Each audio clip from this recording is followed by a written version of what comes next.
فين الكبده؟ الكبده كده، فين الكبده؟ بقول لك 14 وزير موجود ورئيس مجلس الشعب ورئيس مجلس الشورى. قال لي يخرب بيتك انت استخدمت بدل الطيارات. يا ابن الذين الوزير فلان وفلان اللي دخل عليك يا خالد.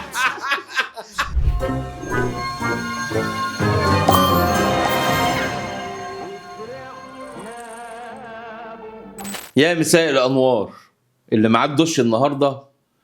انا بصراحه مش عارف اقدمه بايه ولا ايه ولا ايه ولا ايه، عشان بس ما يبقاش الدخله دراميه. هو حد انسان فارق في حياتي بطريقه مختلفه تماما. بدايتنا كانت من 30 سنه او 31 سنه بالظبط، بدايه التعارف. تعرفنا في جو غريب جدا.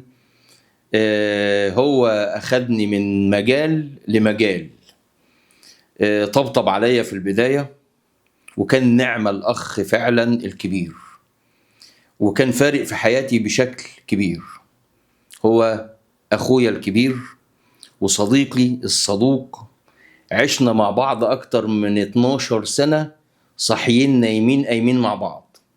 ما كنتش بروح بيتنا قد ما كنت بقعد معاه. هو أخويا وحبيبي وصديق العمر خالد حسونة، اللي هو أصلا كان عامل مشترك في كل الحلقات. فدي المفاجأة الكبيرة اللي أنا أعملها لكل أصحابي، إن خلودة قاعد معايا النهاردة. خالد حسونة، ازيك يا عظيم؟ يا مساء الفل. انا بقى خالد حسونه اللي بكلمه. كله قطع في فروتي وجه الوقت عشان ارد. حظكم ان انا جيت في الاخر فسمعتكم كلكم وجاي ارد يا عظيم. الله اكبر. ايوه انت داخل دخله سخنه يا خالد. يا باشا رمضان انت عارف ان دي الحلقه الوحيده اللي لما ما حضرتلهاش اي حاجه، ومش هينفع تحضرها. انا سايبها كده على سجيتها. انا اصلا مش عارف ابدا منين وابدا في ايه وابدا ازاي. فيعني انا عندك هو الاول. ايوه. عرف الناس او الاجيال اللي سمعت بس عن خالد وما تعرفوش، قول لهم مين خالد حسونة. مين خالد حسونة؟ يعني بني ادم، بس خالد حسونة حد بسيط دخل مجال الفن يمكن بالصدفة، لكن لقى فيه الصدى اللي بيتنازع جواه مشاعر كتيرة جدا من سنين طويلة من وانا صغير. يمكن انا وانا صغير كنت حد غاوي الكتابة، يمكن من ابتدائي.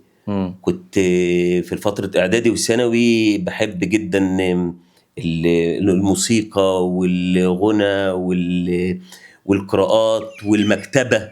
طبعا بلاش الغنى ده الله. لا الغنى بص، الغنى بالنسبة لي مهم جدا، وكان الحمام مصدر إلهامي. ده حقيقي. يعني الجيران بتوعنا يشهدوا. انا فاكر كانوا بيطلعوا دايما يقولوا لي استاذ خالد ممكن تظبط مواعيد الغنى بتاعتك على مواعيد صحياننا، بلاش مواعيد نومنا. والله العظيم انا فاكر الجيران طول عمرهم بيعانوا معايا. والله يعني الصوت وحش جدا كويس، ودايما كنت ادخل الحمام واغني جبار وبتاع وحاجات زي كده.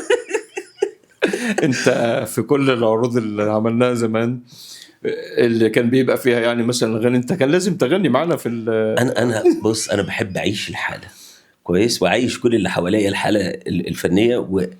ويمكن لما انا دخلت المجال الفني من وانا حتى في اولى كليه، دي كانت البدايه الفعليه. قبل كده كنت غاوي كتابه، غاوي اشوف اصحابي اللي تقول للناس الدراسه كانت ايه؟ كليه ايه؟ كانت كليه حقوق طبعا، جامعه المنصوره، ودي جزء كبير من تشكيل حياتي يعني. ومن سنه اولى وانا دخلت فريق المسرح ما خرجتش منه لغايه دلوقتي يعني. فطبعا رحله طويله اطول من 30 سنه، والواحد مش عارف بالظبط يعني من ساعه ما اترمى ايه النداهه اللي ندهته وخدته في الجو دوت كويس. لكن هي لقت قبول لحاجات كتيره جدا جواي. انا فاكر فتره ثانوي، انا طول عمري بيتنازعني الحوار ما بين التمثيل والاخراج يعني والحاجات ديت والكتابه. فكنت على طول قاعد في المكتبه. يعني انا فاكر في ثانوي ديت كنت امين في المكتبه وقاعد ليل نهار، واروح اجيب للمدرسين مخلل والله وحاجات من بيتنا كويس عشان خاطر ازوغ من الحصص كويس، وارجع اقعد في المكتبه او اقعد مع المدرسين. ودي كانت حاجه كل الناس تحب قعدتي قوي، ويمكن ده كان من صغري وانا عنصر مشترك في حاجات او في حياه ناس كتير جدا. انا من وانا فاكر ان انا وانا في ابتدائي واعدادي كنت كنت عند بيت جدتي في منطقه شعبيه في الحوار في المنصوره. فكنت غريب جدا، كنت تلاقيني شويه عند اسماعيل الشرقامي تلاقيني بعمل قطايف كويس، وشويه في المكتبه عند حسب النبي او كويس، وشويه اعمل طعميه عند عم رافت.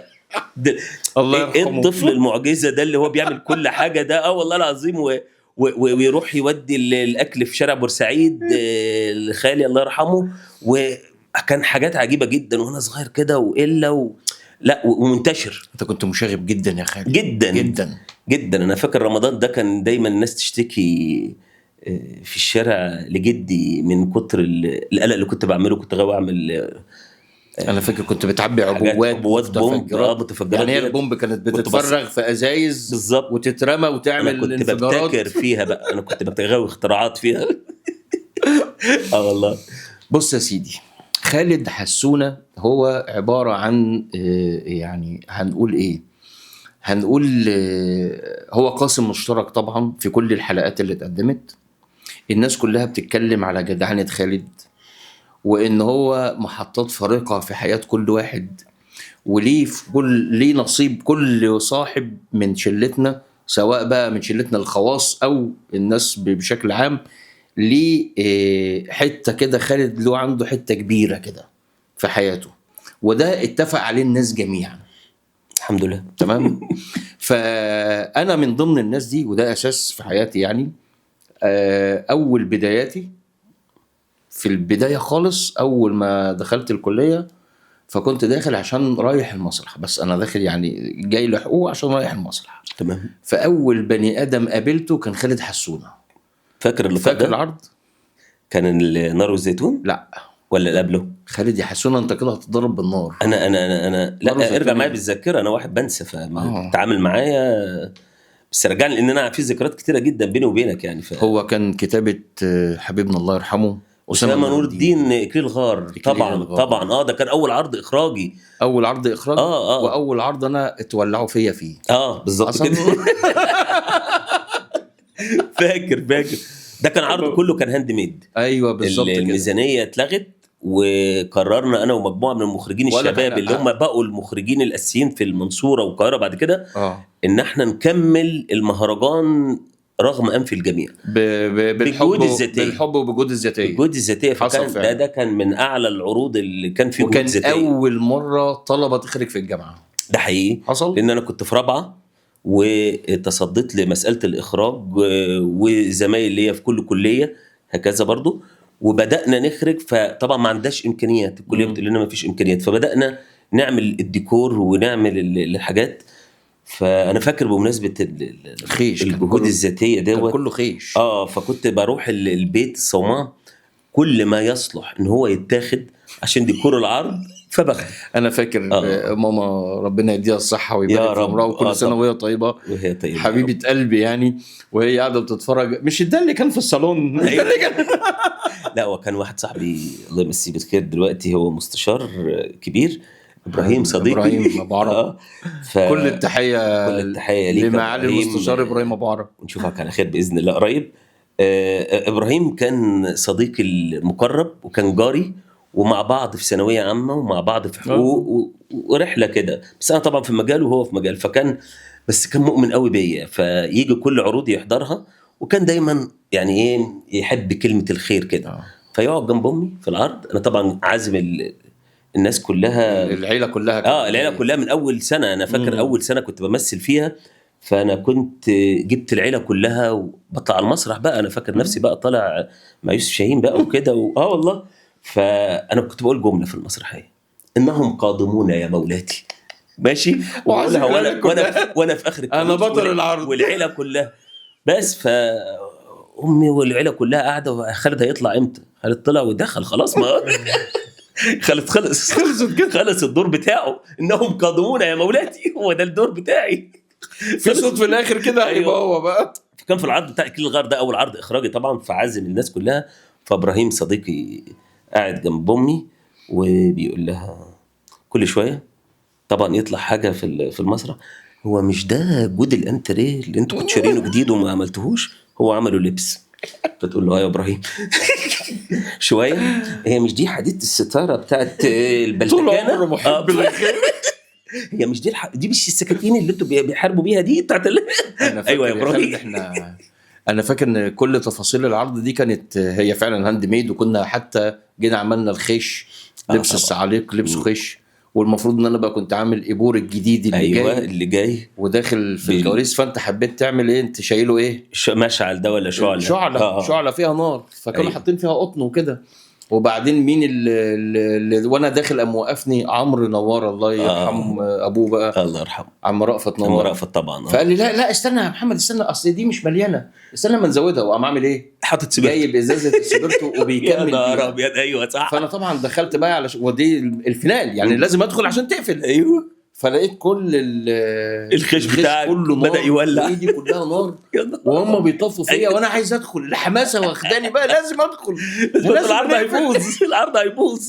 فالحمد لله. والبناطيل اتملت نار. أيوة. وكانت بهدله الدنيا دي.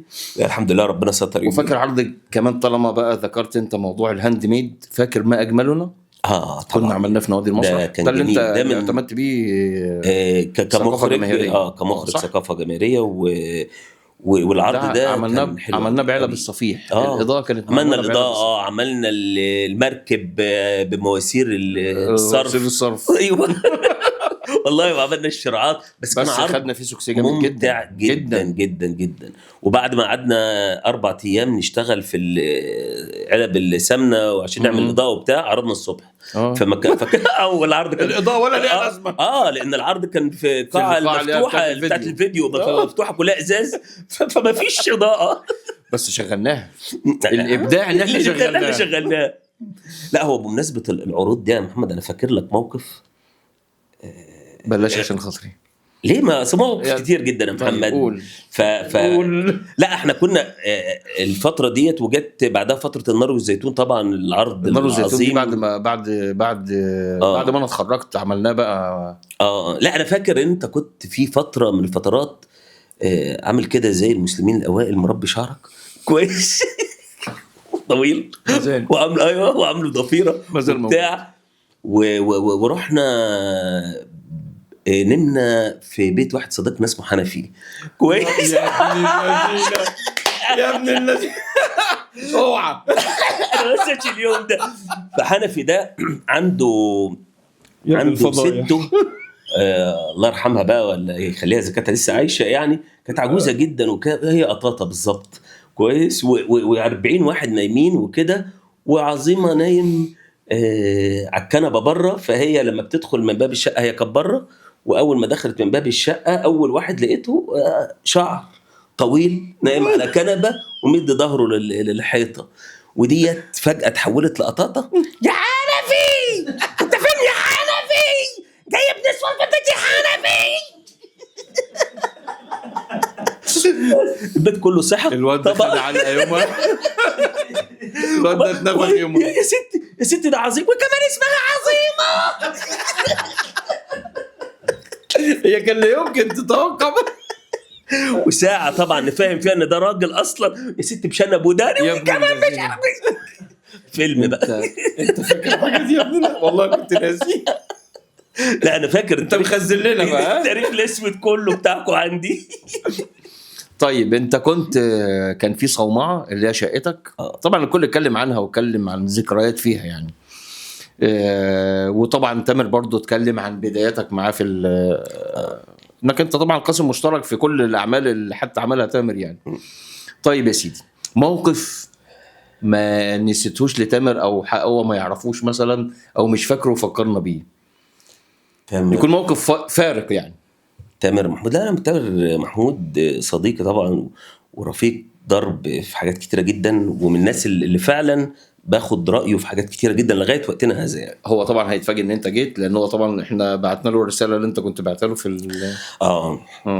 انا سجلتها وانا مسافر. لا هو تامر ليه مواقف كتيره جدا وخصوصا في الصومعه، لان تامر غاوي هزار بشكل اوفر. كان عرض الزير سالم كان في الصومعه، ده من الحاجات اللي تامر كان عامل فيها دور جساس، فمربي دقنه شبه الكفار كده كويس، وكان معاه حد تاني مش فاكر انت ولا مين، كان حد عامل دور قصاده وكانوا بيعملوا المبارزه، فكان الاستاذ سمير عدل الله يرحمه. لا كان هو والزير سالم، كان وائل. كان وائل متولي، فكان المفروض ان هم ليهم مبارزه جامده بينهم مبارزه انا كنت عامل اخوه. فكان المخرج سمير عدل الله يرحمه، وده من الناس اللي بوجه له التحيه، لان هو نقطه فارقه طبعا في حياتي الفنيه ومسيرتي كلها، اتعلمت منه كتير. فكان من الناس اللي ادتني ثقه حتى في لما عرف ان انا بخرج في الجامعه والى اخره، فكان بيسيب لي مساحات في هذا العرض تحديدا ان انا ممكن اتصرف فيها باريحيه، ان انا اوجه ممثل، ان انا كنت بساعده في المبارزه تقريبا. يعني بمثل معاه وبساعده. فكان لا في اجزاء كتير حتى على مستوى الدراما يقول لي العب فيها براحتك، عندك الناس بقى انت بتقعد معاهم في الصومعه على طول، وهو جالنا الصومعه كذا مره، فاشتغل معاهم في الاداء وكده. المبارزات والحاجات الحركيه هو عارف ان انا شاطر فيها فكلفني بيها. فكان المفترض دي المبارزه الرئيسيه في العرض، وانا كان ليا سابقه في المبارزات من ايام اكليل الغره لو تفتكر. لان انا اللي كنت مصمم برضو المبارزات فيها. فجه يوميها هم بيعملوا المبارزه في الصالون، ففي نجفه كبيره طبعا وما وتامر، وانا كان عندي ساعتها سيوف كده من ايام نابليون بونابرت تقريبا. كانت حديد في السوق، كان حديد كده وحقيقيه. فالناس واخدينها وطخ ومش عارف ايه، طق مع اول واحده تامر قام مطير الكوره بتاعت النجف. قلت له لا كده امي هتخرب بيتنا، ننزلوا الشارع. طردتهم، تعالوا ننزل نكمل المبارزه في الشارع. احنا اتفرج علينا الشارع كله، الشارع طبعا، والجيران كله. الساعه 2 الفجر، 2 لابسين لبس كفار، وواحد فيهم دقنه طويله وماسكين سيوف حقيقي رساله الى الوالي. والله العظيم. وانا فاكر في ساعتها الساعه 2 بالليل بقى وانت بتخرج له من الشباك، وانا لا من الشباك، ونزلت شويه تحت، بس انا كنت في جزء فيها من الشباك فوق يمين، فوق نط اعمل هنا 4 فوق 4 تحت، والحاجات دي بقى ومش عارف ايه والكلام ده كله. فبداوا يتبرزوا، بداوا يسخنوا جامد جدا. انا فاكر بقى جاي على الناصيه مجموعه شباب الحياه وفجاه لقوا 2 بيتخانقوا وبص لا كفار هجموا مع المدينه. طب بص يا سيدي، احنا كان قررنا في العرض ده ان احنا هنعمل فطار جماعي. حسن. تمام. وبما ان احنا هنعمل الفطار الجماعي فقسمنا قسمين، قسم هيعمل السلطه والحاجات في الساحه. تمام. وقسم هيروح بقى يحمر بطاطس ويعمل الفراخ طبعا، ويشوي الفراخ والحاجات دي. تمام. فكان نصيب الشقه ان احنا نعمل ايه، نقلي البطاطس فيها وكان في الصواني. وانا رحت في البيت عند الحاجه قلت لها انت هتعمل لنا الفراخ الصواني في الفرن وكده. طيب حصل بقى يومها ان لا في بوتاجاز، ولازم نقلي البطاطس، وبطاطس كميه كبيره عشان تاكل الجرمه دوت. فما فيش حل غير ان احنا نرجع للعصور الحجريه. ففي الوابور وابور الجاز. فالمهم وابور الجاز يعني بنشتغل وبدانا نولع والكلام ده كله، وفجاه الجاز يفضى. فنجيب جاز منين وبتاع، فبدور لقيت جيركن كويس. كان ليا عمي شغال ضابط عظيم في المطار، فكان جايب جيركن تقريبا بنزين طيارات ده، وتفهمش ولا ايه. المهم هو حاجه عجيبه كده جدا كان لونه احمر شويه كده. المهم قلت حلو ده، حطيت كويس. فبقى الوابور والله. فاحنا في الويو ديت البطاطس بتتقلي. لا هو كان ناقص يطير. قال لي يخرب بيتك انت استخدمت بنزين الطيارات. كان مين اللي قاعد بقى عليه؟ كان الهادي خليفه، مش كده؟ كان الهادي خليفه. المشكله ان احنا جايين من بره، فلقينا ايه اللي طالع من الشباك؟ ايوه دخان اسود. طلبنا الاسعاف باين ولا طلبنا طبعا دي موقف ما يتنساش ابدا يعني. لا هو في طيب يا خالد، رحله تونس فاكرها؟ طبعا. طيب هو عموما يعني حسني شركك كتير قوي في حاجات كتير، تمام، بس رحله تونس ايه اللي انت المواقف اللي انت فاكرها فارقه معاك في الرحله دي؟ لا هو غير انك انت انقذتني في يوم من حمام السباحه. لا ما بعرفش اعوم اصلا. لا هو رحله تونس ديت كانت رحله ممتعه جدا بالنسبه لنا، كان وفيها مواقف كتيره من قبل ما نتحرك، يعني من ساعه ما كنا في الفندق بتاع الشباب والمواقف اللي حصلت وشعبان والحدوته والحريقه كويس. لكن كان حسني وتامر بالنسبه لي كانوا اصلا، يعني عشان تبقى فاهم، بس هم كانوا بيبقوا مجموعات كويس. يعني ايه، كان قبل رحله تونس دي كان في بتاع ده الشباب اللي هو مؤتمر الشباب بعد ولا قبل؟ بعد اللي هو بتاع الزقازيق، لقاء الشباب ده. لقاء الشباب. لا الزقازيق دي كانت حاجه عرض تاني خالص يا ابني. ايوه ما انا عارف، الجامعه مش قصدي انا بتكلم على فكره التجمع. كنا فجاه بنحاول كده يعني احنا شله واحده، كان في الزقازيق وكان في العريش والعريش. فهي كانت فكره لما صلبت واحد من الفرقه ليه يعلم يا مفتري الزقازيق نفسه لما قفلنا الابواب كلها على كل المعسكر بسلك الواير. انا دايما كنت بسافر ومعايا العده بتاعت العروض، ففجاه قفلنا، جبنا السلك الواير وقفلنا على كل الابواب عشان الناس ما تخرجش تروح الماتشات بتاعتها، عشان احنا عايزين ننام مش عايزين صداع وبننام الصبح.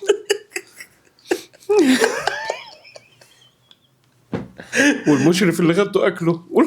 لا كنا بقى بنتعمد، كنا احنا بقى مجموعتين، مجموعه حسني وتامر والشله ديت وانا وهادي والناس ديت، ونروح ونعمل بقى معسكرات ونخطف ناس من هنا وهم يخطفوا ناس من عندنا، معسكرات ناس. فمين اللي يعمل موقف اكتر في الاخرين. انا فاكر الحاجات دي. فكان معانا مشرف الله يمسيه بالخير يعني.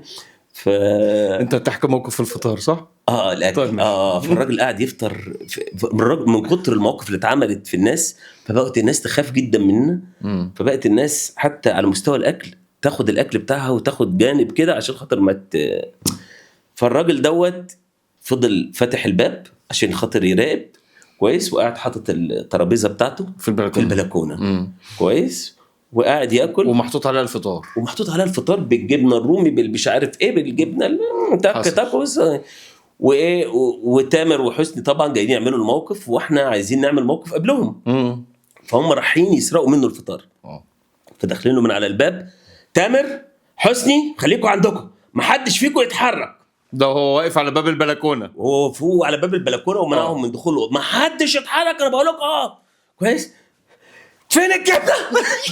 الجبنه فين الجبنه؟ انت دخلت له بالبلكونه. انا من الدور الثاني بتشعلق ونازل بالسناره بصطاد الصينيه بتاعت الاكل بالجبنه اللي فيها وباخد الجبنه. هو يا دوبك لف يعني انا ما كنتش اتصور، انا مش عارف هودي وشه ازاي كده. تامر وحسني داخلين من عند ربنا، هم داخلين وانا كنت نزلت الدلدلد وهم على اني من رجلي، وانا خدت الاكل وطلعت. عارف المسلسل بتاع اللعبه، انتوا كنتوا اسوأ منها اقسم بالله. لا احنا كنا فظاع والله. الحاجات بتاعتنا لو اتحطت فعلا في مسلسل درامي وفي يوم من الايام هحطها في مسلسل. فاكر الكوبونات لما خدنا كوبونات التغذيه كلها بتاعت المدينه كنا اللي بندي للمشرفين. طيب يا خالد، سؤال كده مهم، قعدة صحاب ولا مع نفسك؟ لا طبعا قعدة صحاب. بص هو مع نفسي، انا بحب اقعد مع نفسي في اللحظات اللي بعمل فيها ابداع كتابه تحديدا. يمكن ده الفعل الوحيد. الاخراج شويه ببقى برضو وسط الاخرين، بحب امثل، اعمل مشاهد، الكلام ده كله. لكن فعل الكتابه ده الفعل الوحيد اللي انا فعلا لازم ابقى فيه لوحدي، لاني ببقى في حاله تانية خالص، فببقى منعزل وبقعد اكتب حتى لو بكتب على قهوه. لكن انا ببقى منعزل تماما. بتكتب في كل حته. ما انا عارف، ما انا بقول لك فاكر واحنا ماشيين في الشارع تقوم نازل جايب ورقه السجاير، علبه كليوباترا كان بيبقى فيها ظهر كده ورق، بتقوم شايلها وتقعد تكتب فكره جات لك او مشهد جالك. دي فكره.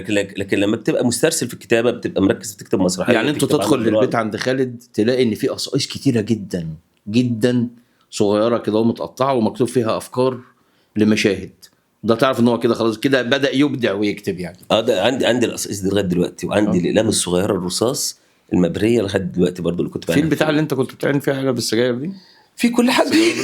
كل حاجه متعانه يا محمد، الناشفه دي. الذكريات كلها عندي. طيب حسني كان بيقول انك في اي وقت وفي اي ساعه كده بتقوم تطبخ وتعمل ايه القصه دي؟ لا هو الطبيخ، بص انا شايف ان المخرج الشاطر لازم يبقى طباخ شاطر. الله، انا مقتنع بده بقى. قول. فمن طبعا فكره ان انا عايش لوحدي من طبعا انت نفسك حلو في الاكل، دي ما لا خلاف عليها يعني. انا بحب اطبخ يعني، انا بحب الطبيخ وبحب الاكل. فوقفه المطبخ شيف نفسها شيف في نفسك كده يعني. بالظبط خالص جوايا كده يعني. ولو بقيت شيف هبقى شيف شاطر على فكره. وكنت حتى فاكر انا فتره من فترات كده كنت بفكر اللي هو ايه يعني في المستقبل الواحد ممكن يقوم فاتح مطعم فعلا بسبب حكايه ان هو بيفهم قوي في الموضوع بتاع الاكل ده. فانا دايما لان انا عشت 20 سنه وانا لوحدي تقريبا، حصل. فكان لازم اتعلم الاكل انت عايشهم في القاهره، كان في شقه القاهره بقى فيصل؟ بالظبط. عشت في شقق كتير كمان قبل فيصل، كنت في طلبيه لا ده بقى قبل ما وخدت تستقر من المرسلين بقى جنب المعهد لما دخلت المعهد وكده، ودي كلها حاجات في حياتي يعني. ففكره الاكل لا انا غاوي اكل من زمان، فحتى كنا نبقى قاعدين سهرانين مش التقليدي يعني، مش اللي هنقوم ناكل حته جبنه وخلاص، لا طب ما نقوم نطبخ. ايه المشكله نقوم نشوف ايه اللي في الفريزر ونفتح ونطلع ونعمل اكل وكده. فده كان بالنسبه لي في اي وقت ان شاء الله الساعه 3 الفجر يعني. زوبه بعتها لمين؟ اولا عرف الناس على الزوبه بتاعتك، لازم زوبه دي شريكه العمر، دي عربيه 28 صفرة. صفرة. ابويا الله يرحمه هو اللي الراكب الاول ليها، هي موديل 76 عشان تبقوا عارفين بس. فمتخيلين كانت 76 واحنا اول عربيه نركبها. ف هي يعني يمكن من عمري. هي قعدت كويس. هي قعدت كمان لحد 2000 يعني العربيه قعدت معاك ل 2010 باين؟ قعدت معايا لغايه بعد الثوره 2010. كنت هي اخر حاجه خالص حضرتها وانا كنت لسه في مصر، لما كنت في مدينه الانتاج الاعلامي وهي كانت بتبقى معايا. وزوبه طبعا لا زوبه كان بيركب فيها عدد، اعتقد لو صاحب مصنع فيات عرف العدد اللي كان بيركب في العربيه 28 الاربعه راكب ولا الخمسه راكب يسحبها منك. لا كان ممكن يكافئني يقول لي ازاي استوى والله العظيم. يعني سردين يعني. ان انا اقول لك ان انا في فتره من الفترات كان اكتر من 11 او 12 واحد راكبين العربيه ومسافرين حته. كنا كاست كامل بيسافر فيه. كان العربيه انا فاكر اخر مره لما عم سمير كان في طنطا وقال لنا تعالوا لي، كان بيعمل عرض هناك. ايوه رحنا 9 تقريبا. ايوه انا فاكر العربيه دي كانت لا شيله الحمول ودايما ما فيش فيها لا مرايات ولا مساحات نهائي ولا في اي حاجه اصلا. وكان حسني الموضوع. لا حسني الموضوع المساحه ده على فكره. والله العظيم مفيش مساحات. وفي شغلته مساحه في لا ففي الايد بتاعه المساحه برميها في الشنطه ورا. فاديتها لحسني ويوم مطر مرعب ومش هنروح وفي المدينه، والعربيه لو وقفت فجاه كمان دخل الميه جواها، انت عارف 28 هتبقى خلاص بقى. لا بس هي كانت مصفى ده كانت تنزل. لا فحسني انا شايفه قاعد على الشباك يا عيني كويس وبيمسح الازاز من بره. لا والله واحنا انا جاي من المدينه لا اتبهدلنا جامد جدا. حصل. بس هي عصيتها حتى لما انا جيت ابيعها صعبت عليا جدا وكنت خايف يعني. انا مش عايز ابيعها، بس انا كنت ايامها بقى خلاص بدات ابقى في المدينه ورئيس تحرير برنامج بقى وكده فما ينفعش بقى يعني ما ينفعش بقى كمان تداخل بقى مدينه الانتاج الاعلامي وانت معاك. فحبيت تجدد، فالظاهر هي اللعنه بتاعتها ما جبتش بعدها اصلا. ده اصابت البلد كلها. الثوره قامت الفلوس خلصت مش في اي حاجه خالص. كويس البرنامج وقف. طيب يا سيدي، فاكر في يوم واحنا مسافرين انا وانت لما كنت قاعد معاك في القاهره وجينا المنصوره وراجعين، فاكر الموقف اللي حصل واحنا مسافرين مع بعض ولا لا؟ اول ما ركبنا لما العربيه عطلت. لا مش العربيه. لما كنا ماشيين مع بعض يعني احنا مروحين مع بعض وانت سايق وكنا مطبقين. كنت نايم فانت قلت لي ما تنامش يا محمد. علشان لو انت عشان لو نمت انا هنام. واحنا الاثنين نمنا. انا فاكر اللي صحنا عربيه نقل كبيره وكنا هنتفرج. كنا هنموت. عربيه نقل دي احنا دخلنا في الرصيف طالعين على فوق الرصيف وهو اللي بيصحينا بس. ايوه بالكلاكس بتاعه ده. لا ده حصل ربنا نجانا، كتير. اقسم بالله ربنا نجانا منها باعجوبه. لا حصل كتير ان الواحد نام في العربيه ديت وربك لوحده اللي كان بيستر يعني فعلا. انا فاكر لما جيت ابيعها بعتها صعبت عليا، فقلت لا هبيعها لحد قريب يعني، فبعتها لابن عمي في اسيوط. كويس. وده الجانب اللي لسه الناس ما تعرفوش، طبعا ان خالد من اسيوط من ديروت. طبعا وده حاجه اعتز بيها يعني، طبعا صعيدي على ابويا يعني صرف يعني. فطبعا فلما بعتها لابن عمي قلت له حافظ عليها بقى والنبي عشان دي عزيزه عليا. قال لي ده عزيز علينا كلنا، لان العربيه دي لها مواقف لان كانت بتسافر دي اسيوط كل سنه وتقعد هناك 3-4 شهور وتيجي وانا معاها.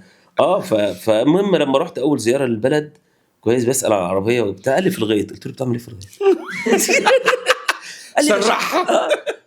البيبي يحرد بيه. مركب فيها المحمل بيحرد بالعربيه. قلت له ايه ده يا حاج؟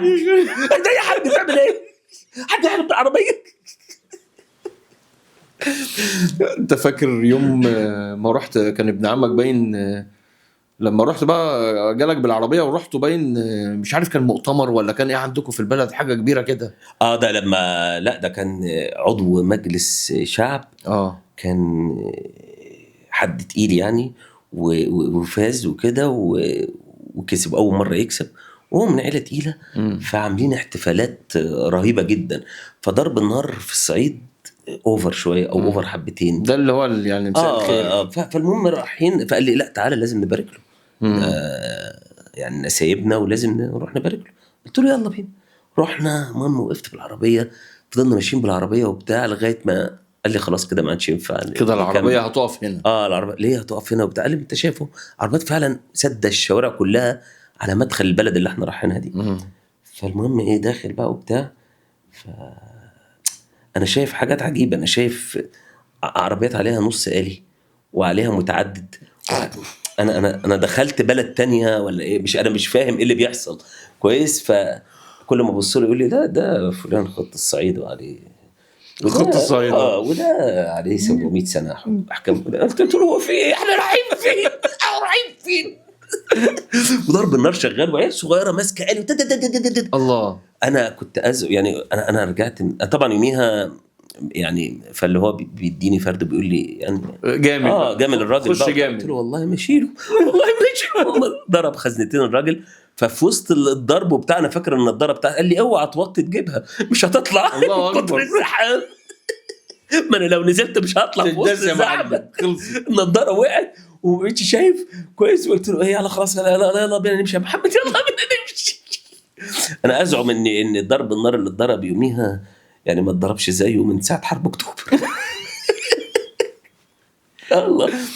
بقول لك يا خالد انا بالحق انا الحلقات اللي شفتها اللي فاتت كان بس تنويه النبي للمخرج الله يخليك عشان خاطر بتيجي تعمل حاجه في ويفه كده بتحصل مع كل واحد فيو. ممكن تخليها لي 2 فيو يعني يعني لو مثلا يعني كده يعني خليها لي بلاش ما بحسهاش. حاضر عينينا اللي انت بتعد الحلقه. انت بتعدي على المخرج بتاعنا ولا لا مش بعد والله بس هي بتبقى صغيره قوي ما بلحقش. انت جاي ضيف في الحلقه ماشي انا بعد اذن المخرج يعني انا اسف مش بتدخل والله بس هي الويفه صغيره فبقى عايز 2-3 ويفه كده ورا بعض يعني. لا يا حبيبي انت هتعدل على المخرج بتاعنا ولا ايه؟ هي زوه واحده اللي هتتحط. براحتكم. طيب بص يا خالد دلوقتي خالد حسونه هل هو مؤلف ام مخرج ام ناقد؟ انت درست طبعا فنون مسرحيه. طبعا. ام ناقد ولا مطرب؟ لا مطرب. ومطرب دي تحتها 15 خط تحتها خط ديت عشان خاطر اختار حاجه من الاربعه. لا انا مش هختار. هي التجربه بتاعتي كلها كوكتيل بالظبط زي ما تدخل كام محل. انت ممكن تشرب مانجا ممكن تشرب فراوله وممكن تطلب عصير فواكه سلطه فواكه كويس. وكل واحد ليه مذاقه وكل واحد ليه متعته وكل واحد ليه اللي بيحبه يعني. لكن هي المساله انا التجربه بتاعتي كلها هي تجربه شامله زي ما انا قلت لك. انا بدات يعني ده اكتشفته بعد شويه ان انا من 6 ابتدائي عندي لسه الكراسات بتاعت القصص اللي انا كنت بكتبها في البيت لاحظوا دوت. فبداوا يجيبوا لي كتب فبقى عندي من وانا صغير مكتبه عملاقه كبرتها مع الزمن لغايه ما بقت مكتبه ضخمه فعلا يعني الحمد لله. وجبت امهات الكتب وبدات اقراها، وبدات اهتم بالقراءه جدا والكتابه كويس من وانا صغير.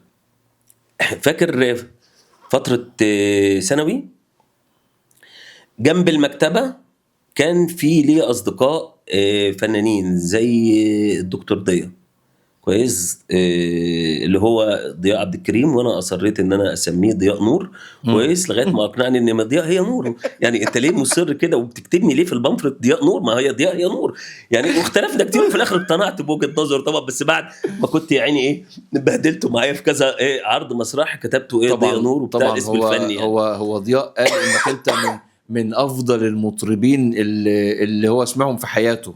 لا ده اصلا عايز اقول لك جزء هو دون ان يدري جزء في تشكيل الكوكتيل اللي انا بقول لك عليه من شويه. ليه؟ لان كنا واحنا صغيرين انا بروح عنده البيت، كان بيته في الجلاء في الثانويه قدام المدرسه، وكنا في الثانويه العسكريه ساعتها. فكنا نخلص ساعات واروح عنده البيت. فكان والده الله يرحمه يعني فنان كبير، وكان اخواته فنانين، واخوه الكبير كان فنان كلهم كانوا فنانين. فكانوا يقعدوا بقى فجأة ادخل البيت الاقي الحاجات اللي بشوفها في التلفزيون، جيتارات وبيانو وبتاع، وعيل صغير كده اللي هو ضياء يعني بيغني وانا قاعد غيران جدا، وضياء صوته حلو، فاللي هو يعني اشمعنى انا؟ طب ما انا ممكن اغني، انا فاكر انا لازم اغني، فاروح البيت اقعد اغني واقفل الاقي الحمام واحاول اعمل زيه بقى وبتاع. بس اقول يمكن العيب في ان ما فيش حد ورايا بجيتار وبتاع، فاحاول اقنع اخويا انه يعزف جيتار عشان يبقى المساله في الشو ده وبتاع. فهي المساله انا فاكر يعني طبعا انا يعني بشكر ضياء رفيق الدرب وفنان جميل، ولينا مع بعض تجارب مهمه جدا سواء في مسرح الدوله او في الدراما او حتى على مستوى المسرح. يعني خدنا مع بعض تجارب كتيره جدا. انا بشكره. اخيرا كانت في الاوبرا مش كده؟ كان في الاوبرا سهره ملوكي. وده من اهم الاعمال اللي انا بعتز بيها، وهو عامل فيها الحان حلوه جدا واشعار حامد السحارتي رفيق الدرب هو رخر في مساله الكتابه المسرحيه اللي كتير جدا من العروض المسرحيه اللي احنا عملناها.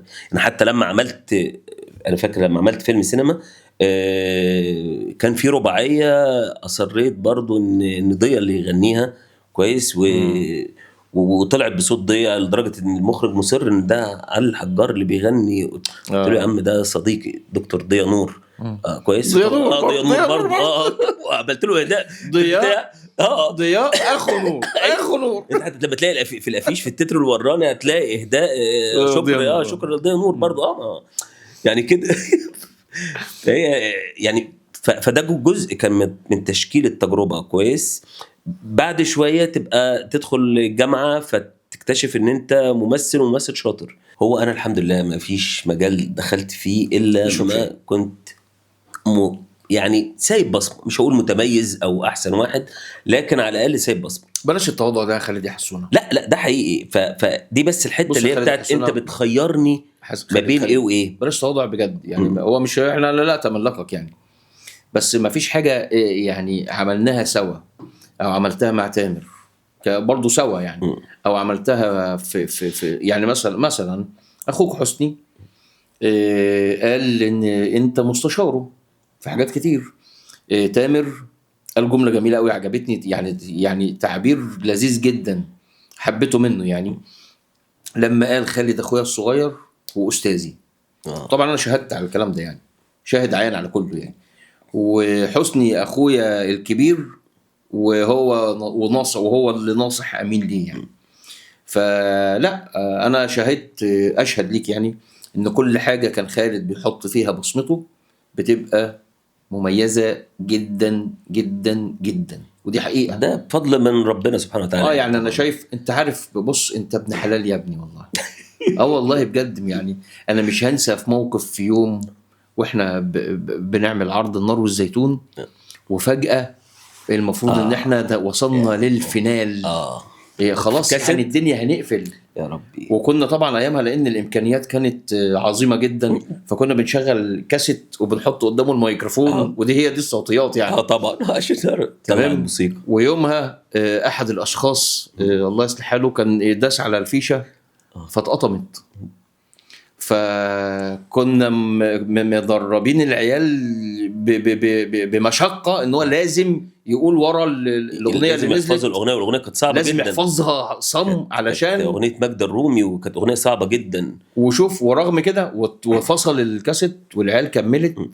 ولما انا جريت على الكالوس قلت لهم كملوا كملوا، وبعدين رجعت لك تاني، فالتاني قال خلاص باظت بقى، باظت. فانا قلت لك لا، قمت قاطم الفيشه. ايوه قمت زق وقاطم الفيشه وقمت حاططها في قلب البتاع. وانت بقى عملت حركه انا الى النهارده يعني مش متخيلها، انك انت قمت مجري. فاكر انا قلبت جريت الشريط. لا جريت الشريط وقمت قالب وشغلت وقمت مشغل ونزلت جت سنك نفس مع نفس السنك طبعا كانت خدت سكسيه عالي جدا لدرجه ان اللجنه قال لك ايه كانت بقى؟ قامات كبيره جدا. انا فاكر كان محمد العشري. كان الاستاذ محمد العشري. لا كان هو ده اللي ده اللي علق على الحته دي. واللي هو فكره ان انت ازاي محفظ الولاد الاغنيه ديت، وازاي عملت السنك الرهيب ان انت تقطع وتعمل، يعني ما بتعملش في اكبر الاستديوهات. طبعا سكسيه جامد وبقى من عند ربنا. لا كله عجبني قوي ان كنتوا خليتوا الاولاد يغنوا، وبعدين دخلتوا انضميتوا ليهم في حته معينه. يعني فانت ابن حلال يا ابني. لا دي المفارقات اللي بتحصل. بص، هو على مستوى عروضنا كلها ده كان بيحصل كتير جدا. يمكن حسني في القاهرة، لما نزلت القاهرة بقى وخلاص قررت ان انا اروح المعهد العالي للفنون المسرحية واكمل فيه، وربنا وفقني وتفوقت فيه يعني. فكان لنا تجارب كتيرة جدا، فكان حسني عنصر مشترك. كان دايما لازم اجيب حسني ينفذ معايا العروض بتاعتي كلها، وهو اللي بيساعدني بالاساس يعني. قال لي في كده حصل فين؟ قال ايه؟ اتكلم. في عرض كنتوا انتوا خدتوا شريحه كده في حته. ده اللي كنا في بلدية الجن والعفاريت. ايوه والله العرض ده كان من العروض الحلوه جدا، وانا مصر ان انا اروح. واول عرض ليا على مستوى الثقافه الجماهيريه، وانا مصر اروح. خلاص هم ادوني الشريحه هناك في المنطقه ديت. فانا رحت ولقيت الفرقه، انا عرفت ليه الفرقه كانت موقوفه بقالها سنتين. كانت الفرقه متمرده ومفيش حد عايز يشتغل. فجيت قعدت مع القدامى، فعرفت ان السبب كله كان في بعض الناس القدامى اللي متمردين. فقمت عايزين البطولات والحاجات دي. قمت جاي لمدير القصر، جبته.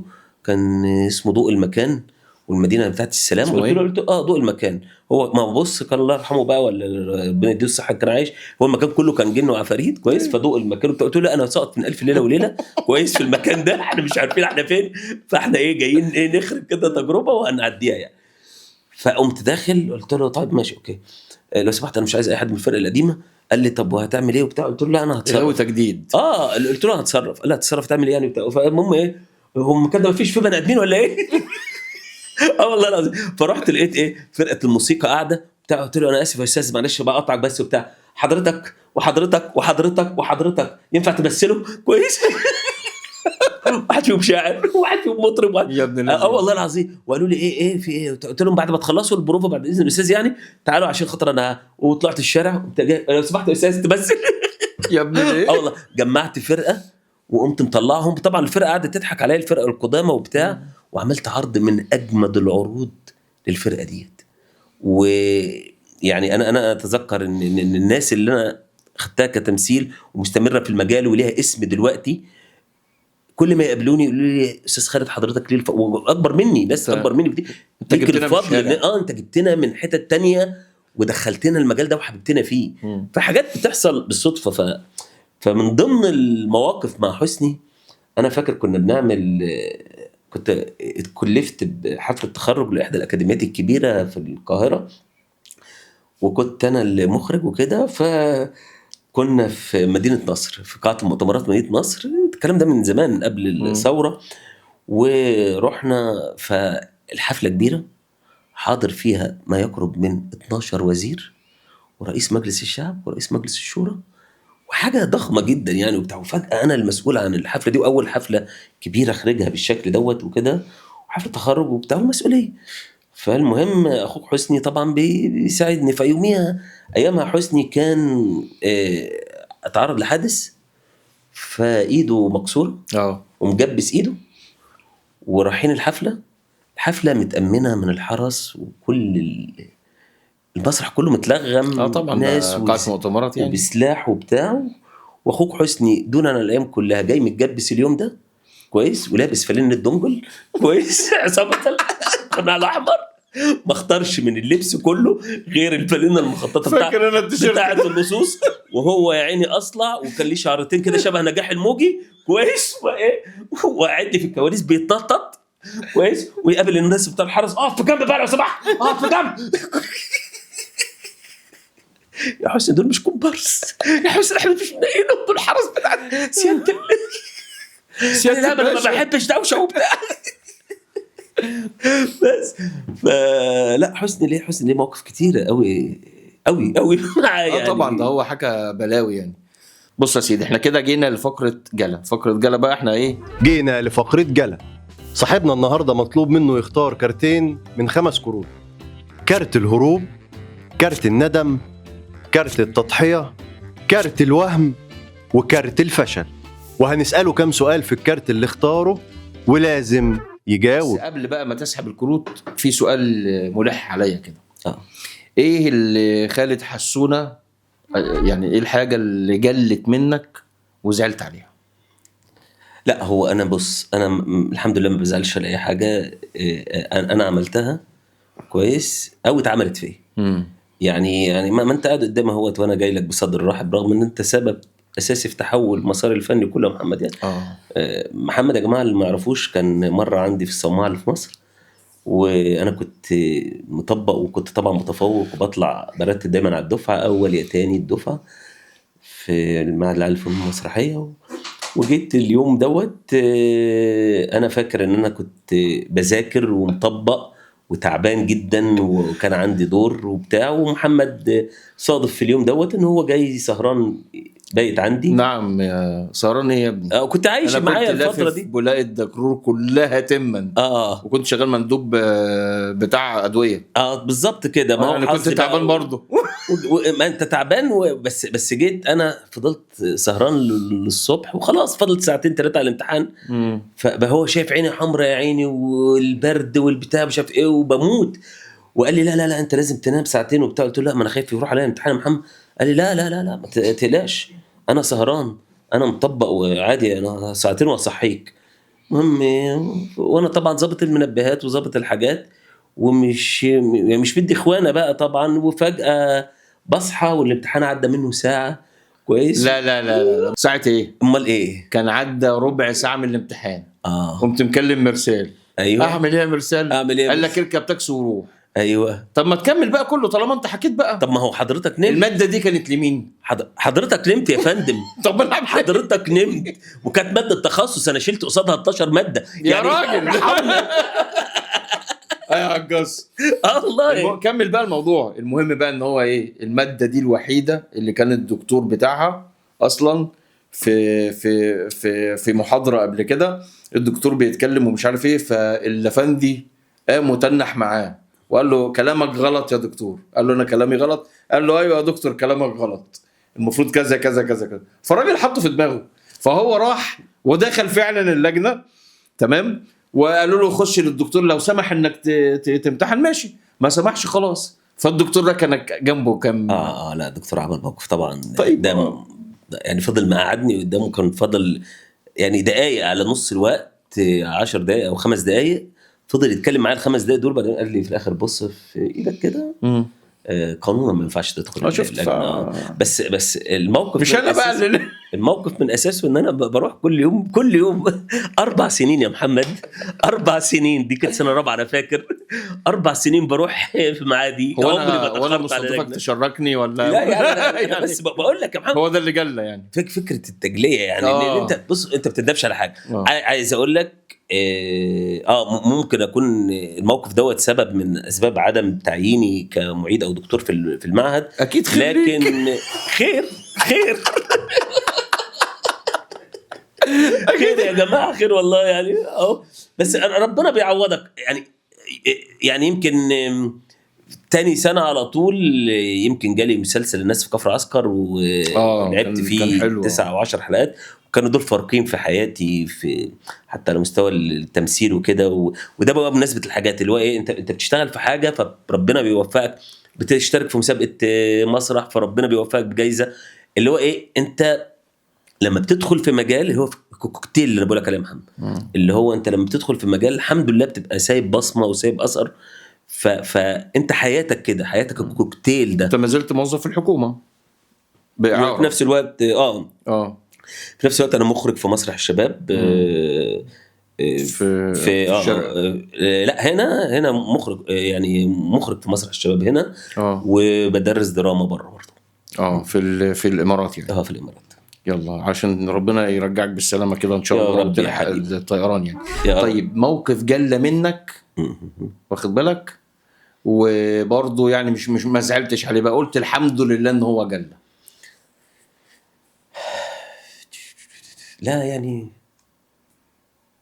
مواقف كتير بتحصل، لان انت ممكن تبقى هتخرج في حتة، هتاخد دور معين كويس ويعدي فخلاص يعني تقول الحمد لله ان ده ما جاليش، ليه العرض بعد شهور مثلا يقف. بعت الكتب اللي عندك ولا لسه؟ لا طبعا لسه. عمري ما باعها، مكتبة بتكبر مش بتصغر. مين اللي كان عايز يبيعها؟ لا ده امي ومراتي طبعا، اشكرها طبعا جدا.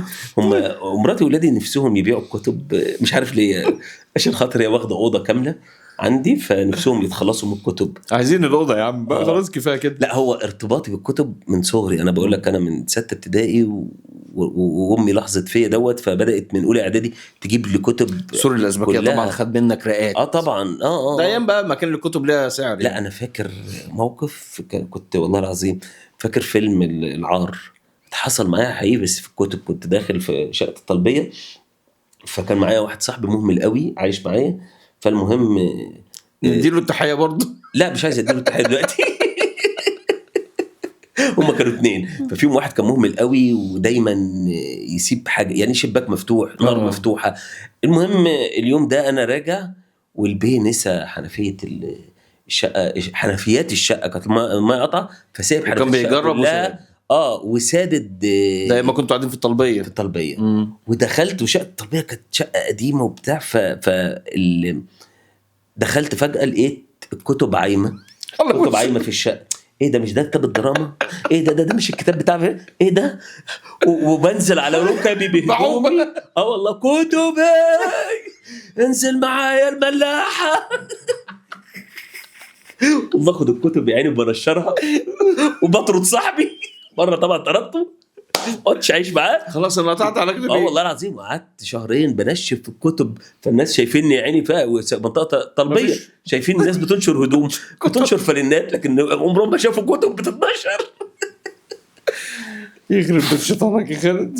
طيب يا سيدي اتفضل، ولا عايز تشرب شاي الاول؟ عادي هشرب شاي واسحب ورق. اوعى يا عم. ماشي. ده ايه اللي طلع لك ده؟ الوهم. تمام، هات يا خالد. بص يا سيدي، الوهم ده بقى تمام، سؤاله ايه اللي انت كنت فاكره؟ يعني كنت فاكر شغلانتك ايه وطلعت ايه؟ لا هي شغلانتنا هي زي ما انا شايفها، يعني الفن ده من اعظم الاشياء في الوجود، ودايما انا حتى كنت بقول ان انا يعني لو الواحد عاش فترة في حياته، يمكن والدي الله يرحمه مات وانا صغير كويس، فما لحقتش اكتسب منه حاجات كتيره جدا خاصه بالابوه. يعني ايه، امي ربنا يديها الصحه اتعلمت منها كتير جدا. هو كان ضابط قوات مسلحه مش كده؟ كان ضابط في قوات مسلحه وهو مات صغير.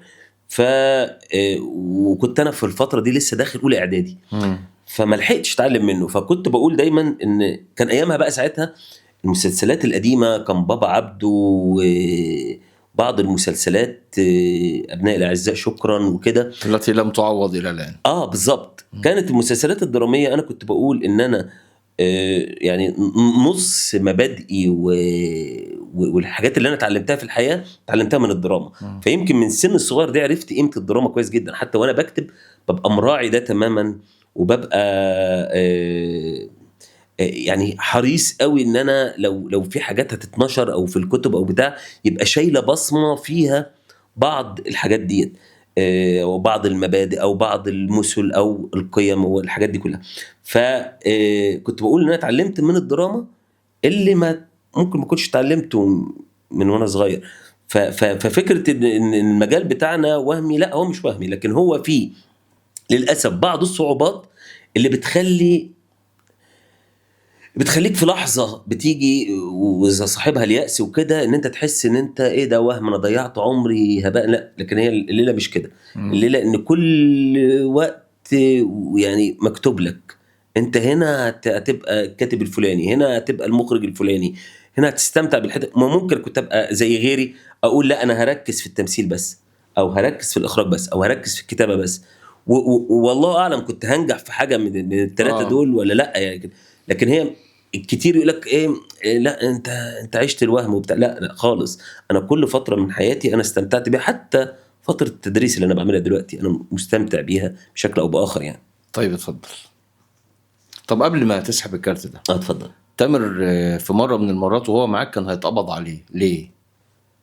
ايه اللي حصل بقى؟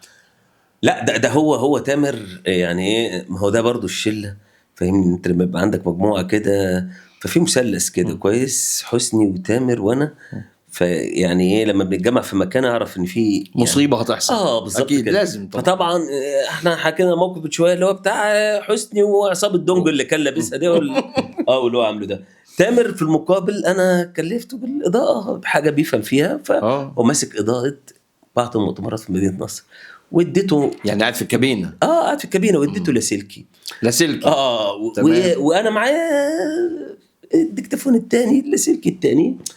فطبعا هم مأمنين كل حاجه، واللاسلكيات كلها داخله على الخطوط كده. في حاجات في ناس مهمه جايه يعني.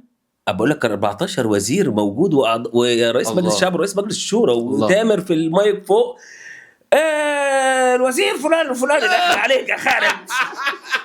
انا شايف وراك دكتور فتحي، انا شايف الدكتور صفوان داخل عليك. قلت يا عم انت مش بتذيع ماتش؟ طبعا ده كويس ان الامن سيبه يعني. طبعا. والناس يعني ده بيجهز ايه، عايز يعمل ايه ده؟ طيب يعني بيأمن على ايه؟ فاهم والله. وبعدين الراجل بقى يجي بقى يقول حسني في صوت جاي من هنا، جاي من الصوت ده فوق في الكابينه، اطلع فوق بسرعه ده بقى وقتي. ماشي يا سيدي، تعالى بقى خد كارتك كمان يلا. ماشي. طب استغرب الفشل. طب جميل. خالد، عمر حد قال لك يا فاشل؟ لا اكيد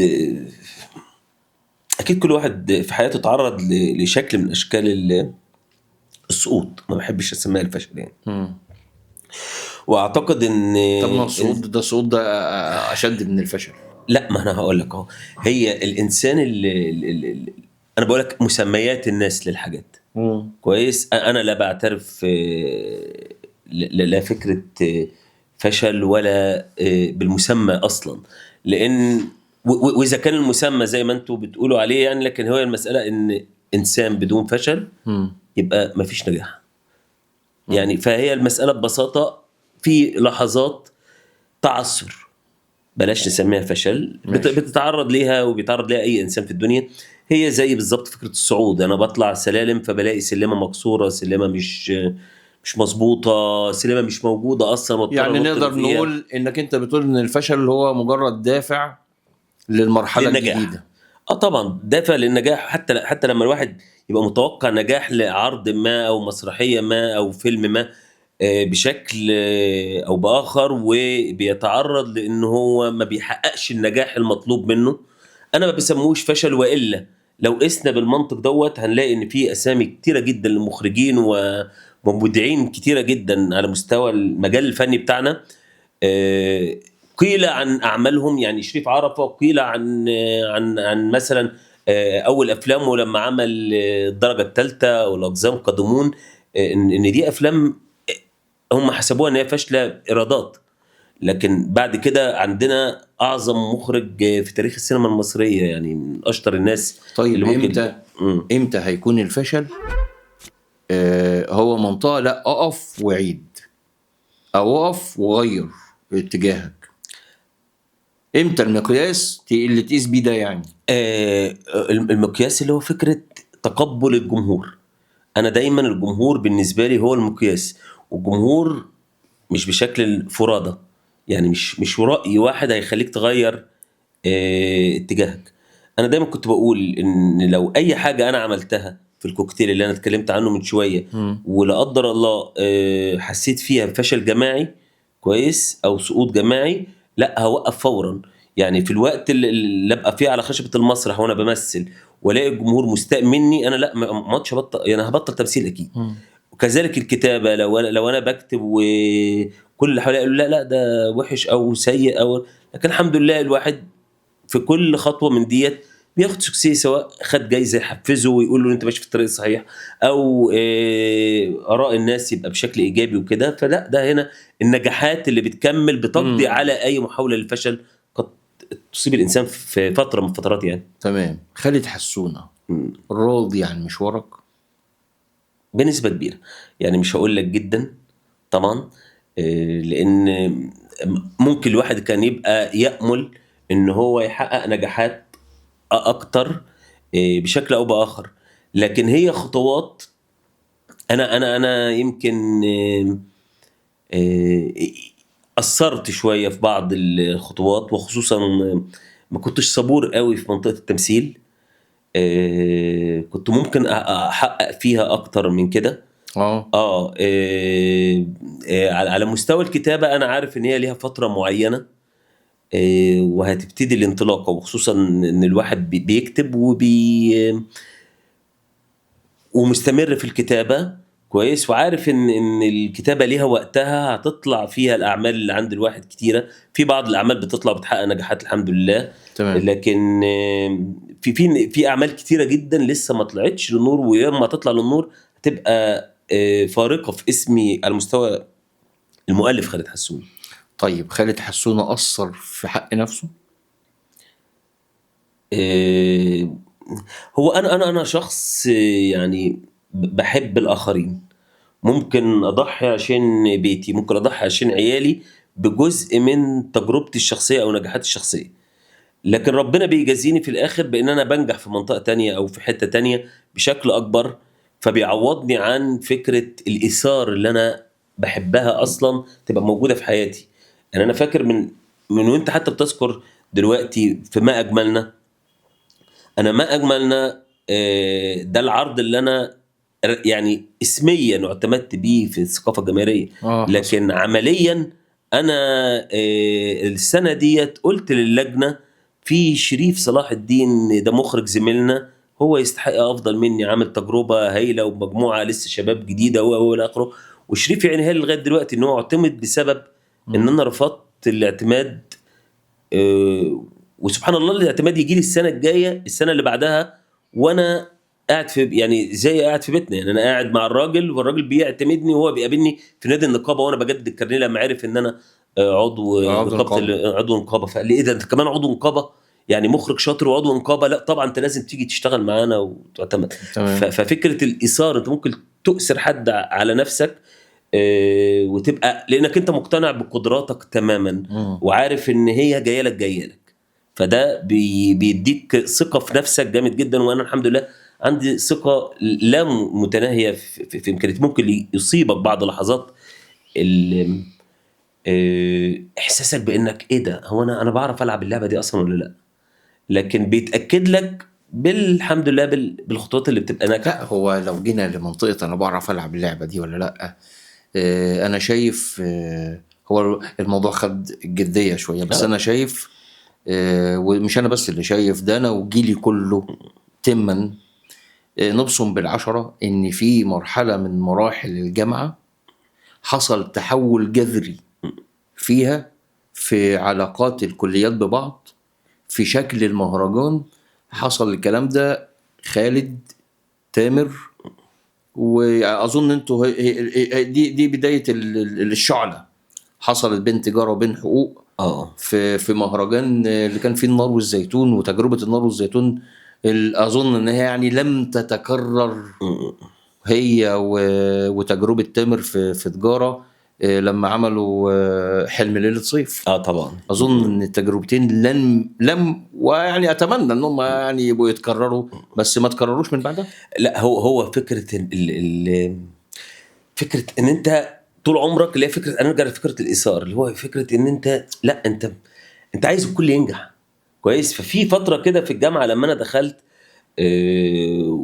وقابلت ناس كتيره جدا، كنت بروح كليه تجاره اشوف محمد حسني واشوف تامر محمود واشوف وليد حسني واشوف اسمه ايه فراج، ايمن فراج، ده الجيل القديم قوي، جيل قديم قبل مني كويس، وليد يوسف والجيل بتاع وليد يوسف المؤلف الكبير وكده.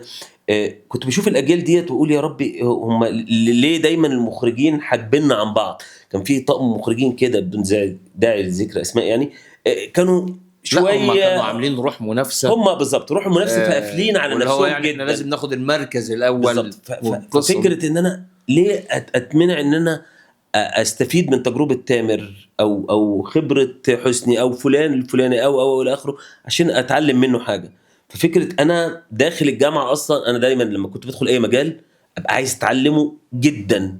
فبص الاقي طب وانا ليه مش بروح البروفات دي وليه قافلين علينا البروفات دي؟ فعشان كده لما تسنى لي ان انا اخرج اول تجربه ليا في الجامعه كنت فاتح الباب على مصراعي، ورحت لتامر ورحت لسعيد ورحت لفلان ورحت تعالوا يا جماعه نعمل شراكات، تعالوا نبقى في توأمه ما بين الكليات كلها وبعضها ونفتح البروفات على بعض ونشوف. انا فاكر ما حصلش غير بين تجاره وحقوق في السنه دي في لحظه، بس في السنه اللي بعدها نتج عنه ان انا كنت بعمل بروفا على سلم حقوق والجامعه كلها بتتفرج عليا وانا بخرج وانا بخلي الطلبه يمثلوا في العربي الفصيح، اللي هي اعتقد ان هي من اهم التجارب اللي تمت على مستوى. بعدها بسنتين تمت تجربه كان مهرجان ملغي، وبسبب التجربه دي والبروفات اللي بتتم قدام الناس كلها والكليات كلها تقرر انها ترجع بسبب ان في خالد عامل تجربه وفاردها للعلن، فكل الكليات تقرر ترجع للبروفات تاني وتعمل زي خالد لما قفلوا علينا القاعات وقالوا مش هيشتغلوا وبتاع، فلا الناس كلها بتشتغل بره في الساحات وكده. قال لك لا هنرجع المهرجان تاني، وكان من اعظم المهرجانات اتعملت. والكلمه اللي كانت بتتقال كانت مهمه جدا لان ايامها كانت في غزو العراق وحصل ان احنا كنا عايزين نقول كلمه في اللحظه دي، فكانت كلمه صادقه مع كان ان جدا طبعا كان العرض كان مهم جدا وكان كلنا مشاركين فيه يعني. كان واقف في ظهرك في من الشباب دلوقتي اللي كانوا فيه محمد عبد العظيم مديرين مسارح في طبعا يعني محمود عبد الغني طبعا كان من الوجوه الجديده في العرض كان في العرض دوت او زميل دلوقتي في النقابه طبعا. جينا بقى لفقره ضمن. تمام ضمن. السؤال اتعلمت ايه من شغلك؟ اتعلمت حاجه انا بحبها من صغري، الصبر. يعني اتاكد لي موضوع الصبر. انت عشان تشتغل في الشغلانه بتاعتنا ديت لازم تكون صبور جدا جدا جدا ومثابر. ففكره الصبر ده شيء مهم جدا في التجربه بتاعتنا. لو ما عندكش صبر لا سيب المجال ده واشتغل مجال تاني. لو ما عندكش صبر في الكتابه الحاجه هتطلع مش مظبوطه. لو ما عندكش صبر في الاخراج الحاجه هتطلع مش مظبوطه. لو ما عندكش صبر في التمثيل الدور هيطلع وحش. فانت في الطريق بتاعنا دوت لازم تكون صبور للغايه. فانا من الاشخاص اللي عندي الحمد لله ربنا اداني موهبه الصبر، وهي موهبه يعني. الصبر والتحمل. التحمل ده بحكم ان انا صعيدي يعني اتحمل غصب عني. طب بص يا خلودة، احنا هسألك اسئله ترد عليها بكلمه واحده وسريعه. ماشي. كلمه واحده. عايز تعقب بعد ما تقول الكلمه تعقب عليها. خالد يحسون الحياه من غير امل. كلمه واحده. مش انت قلت كلمه واحده؟ لا انت قلت ايه بس هتحيرونا ليه معاكم؟ انت قلت كلمه واحده. مش الاجابه تبقى كلمه واحده مش يعني كلمه واحده. انت مش عايز كلمه واحده، انت عايز حاجه كلمه واحده. يخرب بيت التاليف اللي باظ دماغك. طيب الحياه من غير امل لا شيء. الحياه من غير حب مستحيله. حبيبي انت، انا عارف طول عمري. الحياه من غير صبر. تاريخك عندي ماشي. الحياه من غير صبر مش هتعرف تكمل، من غير صحاب ملهاش طعم، من غير عباده. تدخل النار. طب اكيد يعني. طيب حد هنقول له شكرا على كل حاجه قدمتها لي؟ الرسالة طبعا أمي. أمي ربنا يديها الصحة، حقيقة. استحملتني دي وبشكل حقيقه بشكل بشع اقسم يعني. بالله طبعا يعني ما ان الوالده استحملتك استحمال. طبعا ما فيش حد يستحمل حد زي يستحمله ما في الدنيا. زي ما استحملتني. انا مش انا مؤلف. طيب ماشي، نجيب لك كتب. انا ملحن، هنجيب لك عود واقعد كده على سور البلكونه واقعد الحن لغايه ما اكسر اوتار العود، انا ما بعرفش اغني. طب انا عايز ادخل حقوق، طب انا مش عايز ادخل حقوق، انا عايز ادخل المعهد. كل شويه بحاله. لا هي صبرت عليك كتير، صبرت عليا كتير وصبرت علينا وطبعا وانتوا اكتر.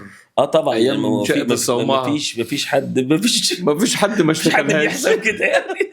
بالظبط، يشيل عننا بلاوي. لا هي شالت عننا كتير يعني. طبعا. ربنا يديها الصحه يا ويبارك رب. في عمرها يا رب. يا رب. طيب يا سيدي حد هنقول له شكرا على مساعدتك ليا؟ اظن انت ساعدت الناس كلها متهيألي يعني. مش هو الحمد لله انا ساعدت ناس كتير جدا، عشان كده كان كل الناس وكل اصدقائي في التجربه مش عايز انسى حد، بس فعلا كل اللي كانوا معايا في التجربه اشكرهم بجد من قلبي، لان هم يعني اذا كان خالد حسونه يقال عنه ان هو شخص ناجح يعني، فهم 50% من النجاح دوت وجودهم جنبي. ربنا يكرمك يا حبيبي. طيب شكرا على نصيحتك الغاليه. نصيحتك الغاليه ده كتير نصحوني، لكن مش كتير. انت نمت كده. انا لا أنا حسيتك كتير نمت كده. نصحوني، بس انا المشكله ان انا شخص ساعات بتصرف ساعات من دماغي، فما ساعات بتقبلش نصيحه وده خالد خطا. انت انشف دماغ يعني قابلتها في حياتي. ده حقيقي. انا بصر على حاجات، بس ببقى مستمتع لما اصراري بيطلع صح. يعني انا فاكر لا انت بتطوع الامور. لا والله انها تبقى صح والله علشان تثبت ان انت صح. والله خالص. يعني انا فاكر مهندس ديكور عظيم اشتغلت معاه كتير جدا، الاستاذ محمد قطامش، بوجه له الشكر طبعا. صاحب التجربه قطامش الفنان الجميل. فنان جميل جدا. ففي فتره من فترات انا بمناسبه العند والدماغ الناشفه يعني، اللي هي فكره انا كنت بعمل نار وزيتون. مولانا قطامش. كنت بعمل نار وزيتون وانا مصر ان واجهه المسرح كلها تبقى سلك شائك، لان انا بتكلم عن القضيه الفلسطينيه. وجبنا سلك شائك حقيقي، وهو اصر ان هو قال لي لا المسرح لازم نستخدم ماده ضيعه، وهو كان عنده حق. والجرح لما طلع عينه هو جرح واتبهدل يا عيني، وهو بيصر ان هو يعني عشان خاطر اصراري، فهو يعني عايز يرضيني الراجل ومنطق. بالظبط كده. والراجل حبيبني وقال طب خلاص اجرب مع خالد التجربه. التجربه نجحت جدا، لكن هو كان عنده حق طبعا في فكره ان لازم تستخدم حاجه طيعه. يعني لو اتعاد بيا الزمن اكيد اسهل، هتبقى اسهل بالظبط. مش هعذبكم هو كمان. بس الولد اتعور والواد اللي عمل كان عمرو عمل لما مسك البرتقانه ضربها وايده اتفتحت بس من الحماسه ما حسش يعني. بس هو العرض كان بيقول رساله مهمه في وقت مهم، واعتقد ان هو كان بينور على حاجات بعد 20 سنه احنا بننادي بيها دلوقتي. احنا نادينا بيها من 20 سنه. خالد كان مبهر. كان مبهر فعلا، دي حقيقه. ده حقيقي. طيب يا سيدي، احنا جينا لفقره ظريفه ولذيذه كده، رازع ولا نص. الدور ده صاحبنا هيسحب ورقه من صندوق المفاجآت. يا ترى الورقه فيها ايه؟ خش اسحب برجل اليمين يا ابن، هات بتاع دي. اسحب. لا لا لا لا لا لا لا, لا. ايوه عشان ما تخمش بس. صوت عالي بقى. لو حياتك عبارة عن إعلان، إيه العبارة الإعلانية اللي تعبر عنك؟ قول لنا السلوجان بتاع الإعلان. حلو السؤال ده. هات البيف حط البيف. ده انت قديم قوي. اللفة ده علشان انت شيف. ها ايوه شيف. طيب. لا حياتي كلها لف وبرم، احنا بنتبرم في الحياه دي يا محمد. بنتفرم. والله. طب خش. في ناس كتير ما تعرفش الاعلان اللي انت قلته ده اصلا يعني. ده اعلان طارق نور جين الأحد زي كلهم العظيم ما يعرفوش حاجه عنه يعني. لا كلهم يعرفوه لانه بيدوروا عليه. والله تخيل انك مدير الكوكب، ايه اول 3 قرارات تاخدهم الكوكب؟ يا نهار ابيض، ده سنه سودة لما الكوكب يبقى انا المدير بتاعه. اولا انا فاشل جدا اداريا يعني. انا اكتر حد فاشل اداريا. انا فنيا ممكن اكون انت جميل، الناس بتقول عليا كويس، لكن اداريا فاشل. فاكيد القرارات اللي هاخدها فاشله. فتخيل ان انا مدير الكوكب، اول 3 قرارات هاخدهم ساعات النوم تزيد. لا انا هحاول الغي المواعيد الشغل، يعني ما يبقاش في ميعاد. ده اولا تروح براحتك. ده انت هتبسط ناس كتير قوي يا باشا. طبعا لا يعني انت ما عليك كده هتبسط ناس كتير. انا هبقى طالب تارجت. انت حقق لي التارجت ده، هتحققه بقى بالليل، تحققه قبل ما تنام. يعني كده استمتعوا مستمتعين طبعا كلكم. طبعا يعني احنا اهو سهرانين، الناس شغاله. ما تطالبنيش بقى ان انا اصحى من الساعه 8 الصبح عشان اشتغل تاني يعني. يا سيدي حرام. خلي الكفايه عليك قرارات. لا لازم تاخد ال3 قرارات بقى. القرار التاني طبعا ان شويه نرجع الحياه لطبيعتها. يعني ان يبقى في بقى ايه، الناس ترجع اجباري بقى، يبقى الناس ترجع تخبز تاني وتعجن، ويبقى في بتربي بتربي البهايم اللي يقولوا عيشه على الفطره بقى والسجيه الاولانيه ديت كده. وثالث قرار ان ما يبقاش في كيان متنيل العين صهيوني في العالم. الله يكرمك يا حبيبي، اللهم امين. دي نتمنى كلنا. بص يا خالد، ما فيش حد قبل كده سحب 3 ورقات. انا هسحب ورقه كمان. انت ضيف عزيز، ده انت مفاجاه للجميع. بما انك مؤلف ده انا لو حياتك فيلم هتسميه ايه؟ العار. والله العظيم واخدها من على بقي. العار. عارف والله انك هتقول كده. الملاح. اسميه البؤساء. البؤساء. طب اسحب كمان ورقه.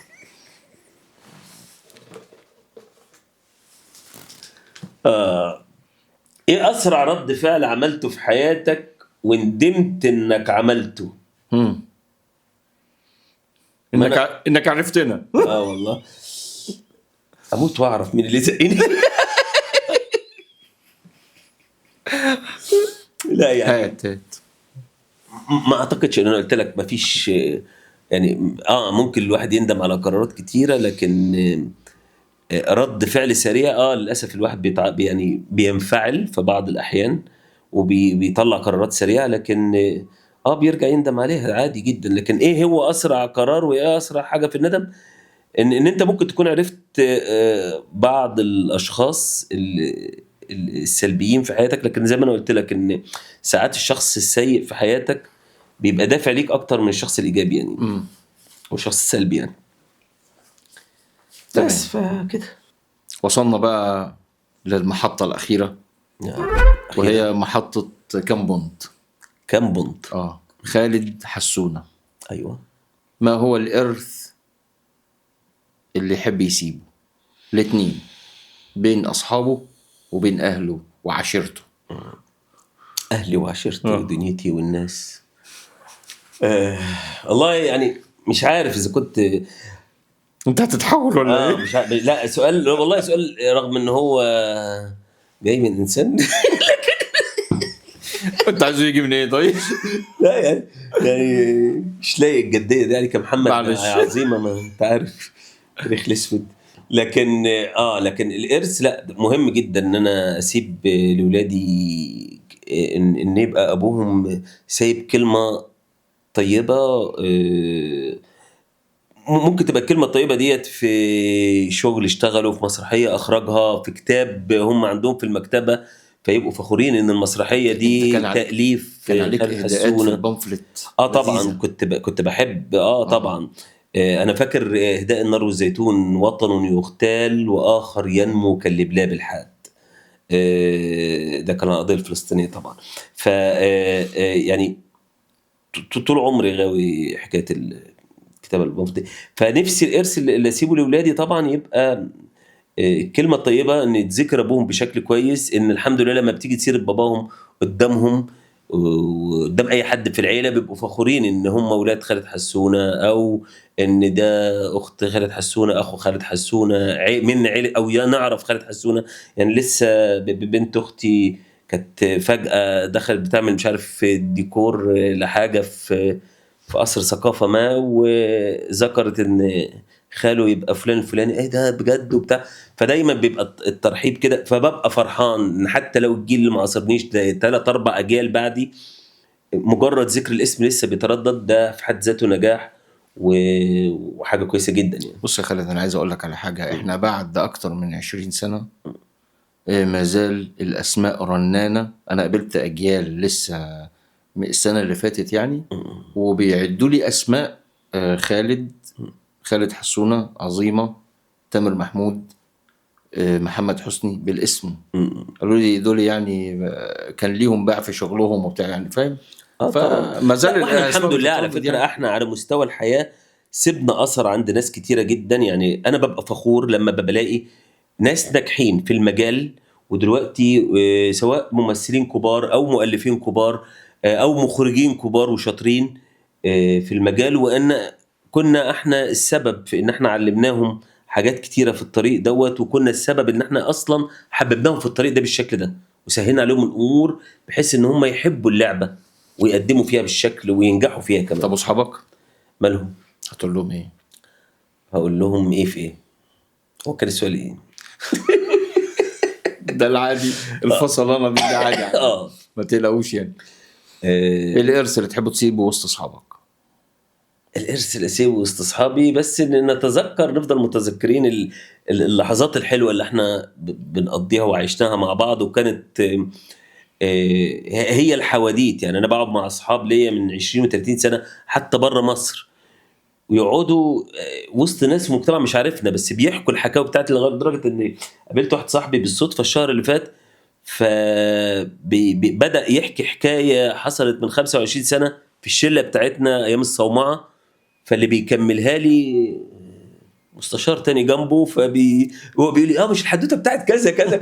الناس بدأت تحفظ الحواديت بتاعتنا وبدأت تتأرق، فدي في حد ذاتها اعتقد ان هي مش حكاوي عاديه، وده ارث فعلا حقيقي هيتساب لاجيال جايه بجد. يعني احنا سايبين ارث على مستوى الاصدقاء مختلف، وده المميز فيه يعني. سببه الاساسي كان الحب. طبعا ان كلنا كنا بنحب بعض وخايفين على بعض بجد، وكنا حريصين على نجاحات بعض. والدليل على كده ان الصومعه كل اللي عدى عليها ناس سواء كانوا ناجحين قبل او بعد، لان هم فعلا ناس ناجحين وفارقين في المجال بتاعنا. حتى اللي ما كملش في المجال نجح في مجاله بفضل الله برضه. اي حد من الشله الحمد لله بتاعتنا هو ناجح في مجاله ايا كان، اي مكان هو فين بجد يعني. ودي روعه التجربه يعني، التجربه الفنيه كلها عموما يعني. خالد انا مبسوط قوي ان انا قعدت معاك النهارده. انا اللي مبسوط، وفي حاجات كتيره جدا جدا ما اتقالتش. طبعا انا من كتر الاحداث والحاجه اللي حصلت بيننا وبين حبايبنا واصحابنا واخواتنا، اكيد وقع مني حاجات كتير. اكيد هنكررها لما تيجي من السفر. مش هتختزل 20 ولا 30 سنه، 32 سنه بالظبط في ساعه. طيب يا خالد، انا حابب بقى يعني اقفل الحلقه عندك. تحب توجه رساله لمين وتقول لهم ايه؟ طبعا انت لما بترجع لورا كده انا بقلق. لا رساله لاسرتي اللي مستحملاني على الحلوه والمره. زوجتي واولادي اللي رفقاء الدرب بجد، وان هم مستحمليني على كل جنوني والشطط بتاعي الجنون اللي الواحد فيه فعلا، وفجأة ده انا بعمل كذا، لا بعمل كذا، لا بعمل كذا. وطبعا ده بيأثر بشكل او باخر، لكن هم فرحانين بالتجربة، ولكن هي بشكل او باخر مأثر عليهم حتى فكرة السفر وانا سايبهم هنا وبتاع وهم بعيد عني. فطبعا هم مستحمليني في كل حاجة، انا اشكرهم يعني. وهم داعم وسند ليا بجد اكيد هم فخورين بيك برضه، فخورين بيا، وهم جزء من النجاح ده بهديه لهم يعني فعلا. ربنا يبارك لك فيهم يا حبيبي. يا رب. طيب يلا نشرب القهوه وتقول لنا قصه الطياره اللي انت جيت يلا بينا. يلا يا باشا. طب على ما يجيبوا بقى الحاجه الطياره وريني كده. اوريك ايه؟ انا هوريك صوره. شايف دي الطيار ده الموتوسيكل راجل. اللي انا جايب بيه كويس. انا لو جايبه مسيره هتبقى اسرع من كده. يا ابني كويس. ده الميكروباص. ايوه ده الشكل يا باشا اللي انا عزيت فيه 17 ساعه عشان اجي لك الحلقه دي. انت شايف